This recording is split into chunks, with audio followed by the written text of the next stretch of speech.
So like they literally winterize your boats. Like you have to here. LA, there's no winterizing, obviously, but here you need to winterize your boats. So dry storage. Now this is a little cabin. Take your piss in. It's a pissing cabin. You can go back to boating, baby. Back in your boat.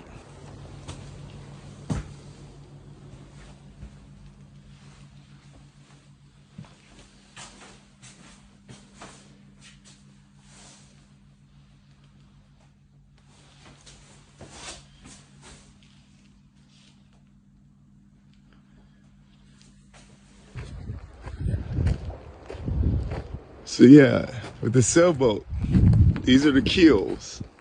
That's what's underneath. A sailboat. These are all sailboats right here. Some nice keels. Here you go. It's a boat yard in Sweden, baby. Oh man, this is beautiful. Stockholm.